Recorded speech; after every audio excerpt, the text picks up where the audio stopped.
Hello and welcome, Personal Finance. This is Justin Peters coming to you here. Just finished out another week of the course. So, as I want to do is go ahead and share our screen and just kind of walk us through what we have coming up here for the next week of the course. All right, so let's get the screen. There we go. So, good to go there. Let's go into modules here and look at what we have coming up here for week number 3. So again, we talked about personal financial planning. Again, we got that initial budget down here in week number chapter 1. Last week we went into, or sorry, chapter 2 also went into the basics.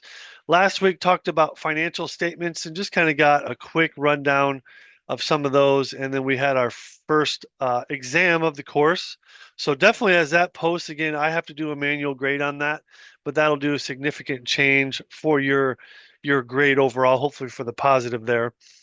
So for chapter number 4 here, we're going to talk about evaluating choices. So we're going to look at time. So when we make choices, how does that impact our time? Is that going to take more time? Give us more time. We're going to look at risk. What is the risk with this decision? And then we're going to look at what is the value gained as we make these decisions. So again, we have our intro here, just to click on a couple of these quickly. Chapter 4, introduction here. So again, talks about the time value of money. Again, kind of what I've already talked about there. Our learning objectives. We're going to talk about the TVM, time value of money. We're going to draw a timeline of future cash flows. So again, trying to look at some things in the future or coming up shortly, and explain the concept of compounding and discounting. And we're going to calculate present value, future value payments, and rates out there. So as always, we have our discussion for the week. There we go. Once that loads, chapter 4 discussion. So again, the main post is due on Wednesday. So this chapter presents the concept of time value of money. This is an extremely valuable concept that will make many financial decisions in life. Please list some of the ways you can see yourself using present value, future value, and or annuity calculations. Include the decisions, any problems that you have, and any tips for others. So yeah, for this one, really wide open. Obviously, you're going to get present value and some of those values from the text. But I'm really looking more for this for discussion about, your personal experience. Maybe you haven't sat down and done a present value calculation, but you've done something else. Maybe did it work? Did it not work? Did it fail miserably? Did it work out great? So again, looking for you to draw from some of your experiences. I forgot to post or click on the learning materials for this week. So again, here is basically our textbook here.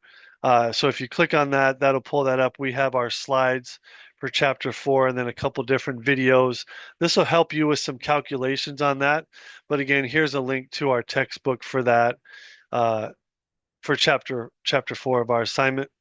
So taking a look at our chapter 4 assignment, and then again, optional practice 4 quiz.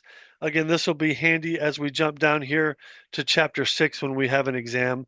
But again, practice quiz, you can do that as many times as you want just to get more and more practice with what the test questions will be like. So discussion in chapter 4 assignment. So this is going to be doing some of those calculations.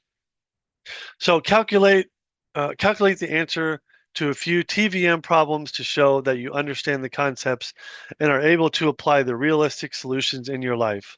So again, it's going to give you the problem here. We've kind of done some of this in previous weeks, but it's going to give you the numbers and you're going to calculate what the monthly payments would be here. So you're going to calculate those. And again, you can see there's three of those there for you to complete. So again, utilize the text, those examples and those videos will help you in calculating those for chapter number 4, week number 3. So that's what we got coming up here. So as always, best of luck. Any questions at all? I am virtual, so just shoot me an email and I'll get back to you on those. Best of luck. Have a good one.